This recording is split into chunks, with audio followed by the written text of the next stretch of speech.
Hello everyone, standard 11 में statistics में last video में हमने ज्योमेट्रिक मीन के बारे में देखा था।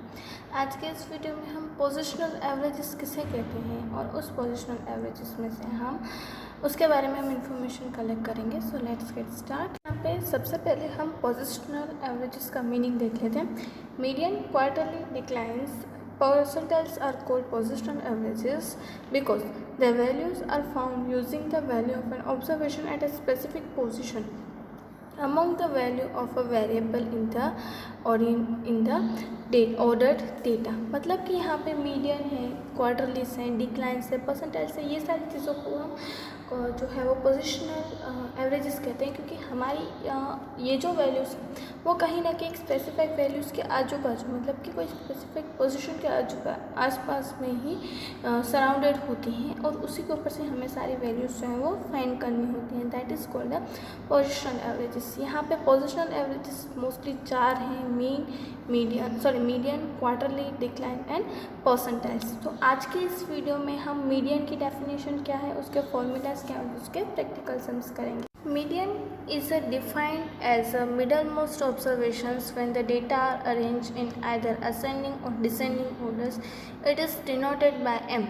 In the other words, 50% of the observations in the data are above median and 50% of the data are have less than median। अब मीडियन क्या है? एक मिडल मोस्ट ऑब्जर्वेशन की वैल्यू है जिसके ऊपर से हम डेटा को ascending orders and descending orders में हम उसे अरेंज करते हैं और उसके बाद हम उसकी जो वैल्यूज़ है वो फाइंड करते हैं।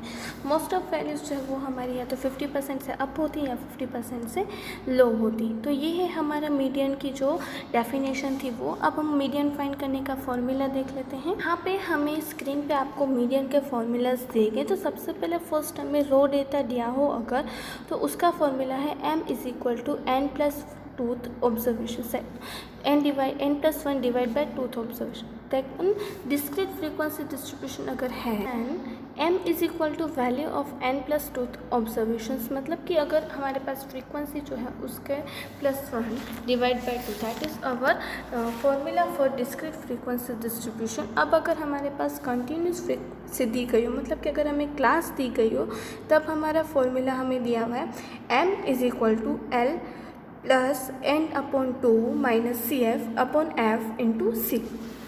Means L lower boundary point, अगर जो हमारी मीडियन क्लास है उसका lower boundary point, CF cumulative frequency distribution, F frequency of median class and C length of the class. तो ये हमें यहाँ पे कंटिन्यूस फ्रीक्वेंसी का हमें फॉर्मूला दिया गया है। अब हम एडवांटेजेस जो है मीडियन के, एडवांटेजेस एंड डिसएडवांटेजेस देखते हैं। तो फर्स्ट हम एडवांटेजेस देखते हैं। It is easy to calculate and to understand, कि हम मीडियन को ईजिली हम कैलकुलेट कर सकते हैं और उसे समझ सकते हैं। It can be found by inspection, कि हम इंस्पेक्शन के थ्रू, मतलब कि हम रिसर्च के थ्रू भी उसे फाइंड कर सकते हैं। It is the only available average when the frequency distribution has open-ended class, मतलब कि अगर क्लास जो है जिसके अपर बाउंड्री पॉइंट है लोअर बाउंड्री पॉइंट सेम नहीं होता है तो भी हम इजीली उसके ऊपर से एवरेज निकाल सकते हैं। ये too less and too large values के ऊपर जो है वो बहुत ही ज़्यादा कम अफेक्ट करता है।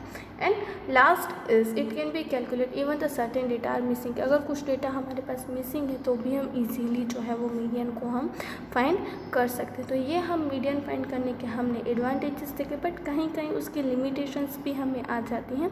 तो अब हम उसकी लिमिटेशंस जो है वो हम देखते हैं।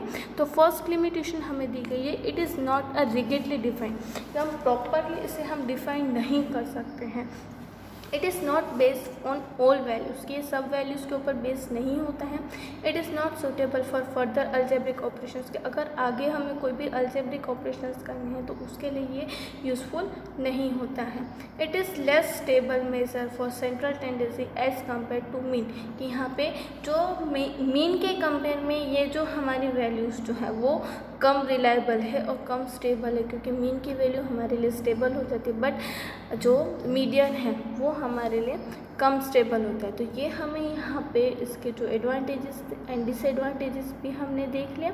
अब हम मीडियन फाइंड किस तरह से करते हैं, तो उसके जो फॉर्मूलाज हैं वो हम यहाँ पे और उसके जो प्रैक्टिकल सम्स है वो हम करेंगे। तो सबसे पहले हम हमारी जो एक्सरसाइज है उस एक्सरसाइज का सेक्शन डी का सम नंबर 12 जो है वो हम यहाँ पे करेंगे। 3 students from a group of 18 students failed in the examination of the subject of all of economics.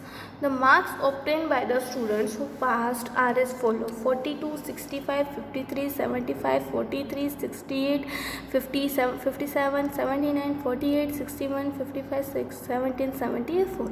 Find the median marks of all the 18 students. अब यहाँ पे हमें 18 स्टूडेंट्स के मीडियन मार्क्स जो है वो हमें फाइंड करने हैं। तो यहाँ पे सबसे पहले हमें ये जो क्वेश्चन दिया गया उसमें से हम सबसे पहले हम असेंडिंग ऑर्डर्स में अरेंज करेंगे। अब यहाँ पे आपको टोटल जो है वो 18 स्टूडेंट्स के मार्क्स देने हैं, बट यहाँ पे आप कैलकुलेट करोगे तो यहाँ पे हमें खाली 15 स्टूडेंट्स के ही मार्क्स दिए गए। तो अब यहाँ पे ऑब्वियसली ये जो 3 स्टूडेंट्स हैं वो फेल हुए होंगे। अब यहाँ पे वो जो 3 स्टूडेंट्स है उसकी वैल्यूज जो है वो हमें नहीं दी गई है। तब हम यहाँ क्या करेंगे, एक वेरिएबल हम कैलकुलेट करेंगे इस तरह से x1, x2 and x3। Obviously ये 3 स्टूडेंट्स फेल हुए हैं तो उनकी वैल्यूज़ जो है वो आगे की वैल्यूज़ से कम होगी और सबसे पहले हम इस डेटा को असेंडिंग ऑर्डर्स में अरेंज करेंगे। तो अब यहाँ पे उसके बाद यहाँ पे आएगा आपका वैल्यूज़ जो है वो 42, देन आफ्टर इज़ 43, फिर 48, फिर आएगा 50, फिर आएगा 50, फिर 51, फिर 53, फिर आएगा 55, फिर आएगा 57, फिर आएगा 61, 64 एंड 65, 68, 70, 75 एंड 79। इस तरह से यहाँ पे ये जो हमारी वैल्यूज़ आ गई। यहाँ पे हमने आगे क्यों लिया, क्योंकि ऑब्वियसली ये सब को हम अगर असेंडिंग ऑर्डर्स में अरेंज करते हैं तो जो फेल हुए स्टूडेंट्स है वो इनके वैल्यू उनकी कम ही होगी। तो यहाँ पे हमने इस तरह से लिखा। अब मीडियन फाइंड करने का फॉर्मूला क्या है, अगर रो डेटा होता है तो है n+1/2 ऑब्जर्वेशन। अब यहाँ पे हमने लिखा n हमारा है 18+1/2, दैट मीन्स कि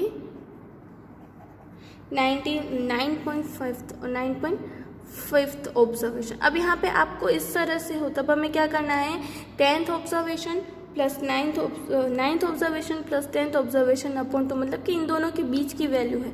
तो यहाँ पे हम क्या लिखेंगे, 9th observation plus 10th observation divide by 2। तो अब यहाँ पे आप देखोगे तो 9th रैंक पे कौन सा ऑब्जर्वेशन है, 1, 2, 3, 4, 5, 6, 7, 8 एंड 9। दैट मीन्स कि 9th रैंक पे है 53 और 10th रैंक पे है 55। इस तरह से यहाँ पे हमारा 9th एंड 10th रैंक आ गया अपॉन 2। 53 प्लस 55 जो है वो अगर हम करेंगे तो हमारा टोटल आएगा 108/2। दैट मीन्स कि यहाँ पे हमारा मीडियन कितना आएगा, 54 मार्क्स। तो हमने इस तरह से यहाँ पे ये सम किया। यहाँ पे हमने पहले उसे असेंडिंग ऑर्डर में अरेंज किया, फिर हमने ये जो वैल्यूज़ है वो सारी वैल्यूज़ जो वो हमने फाइंड की। उसके बाद हमारा नेक्स्ट सम जो है वो हम करेंगे सेक्शन सी का sum number 12। The number of vehicles in a family residing in a certain area are given in the following tables.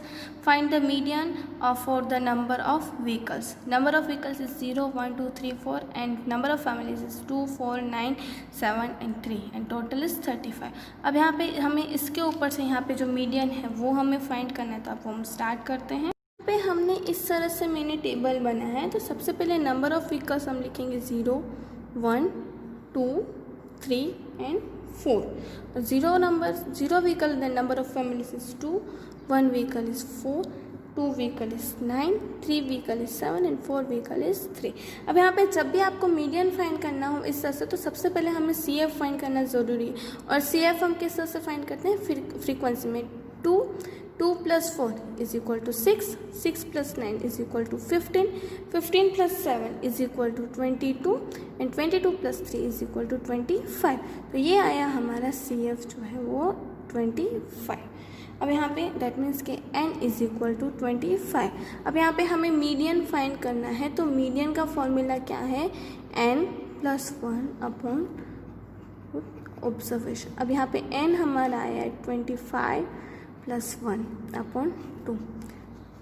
अब यहाँ पे 26 डिवाइड बाय 2 दैट मीन्स कि यहाँ पे 13th ऑब्जर्वेशन।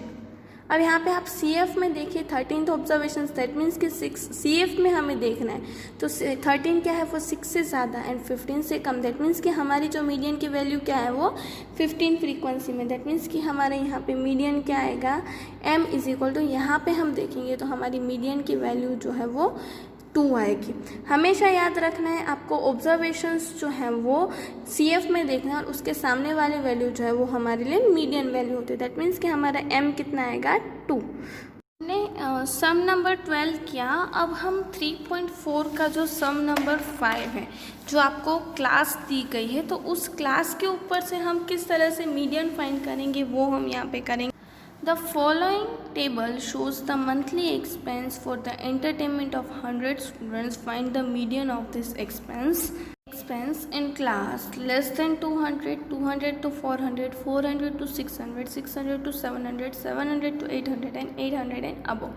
अब उसकी फ्रीक्वेंसी हमें दी गई है 8, 23, 40, 17, 7 and 5। तो इसके ऊपर से हमें मीडियन जो है वो फाइंड करना है, तो अब हम वो स्टार्ट करते हैं। तो सबसे पहले यहाँ पे ये जो क्लास दी गई है वो क्लास में इस टेबल में लिखूँगी लेस देन 200, फिर 200 to 400, 400 to 600, 600 to 800, sorry 600 to 700, 700 to 800 and 800 and more।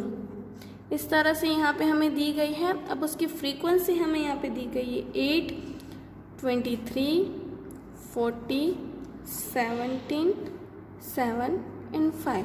अब इस तरह के सम में सबसे पहले हमें CF फाइंड करना होता है, तो CF हम फाइंड करेंगे 8 plus 23 that means 31, 31 plus 40 is equal to 71, 71 plus 17 that means 88, 88 plus 7 95, 95 plus 5 is equal to 100।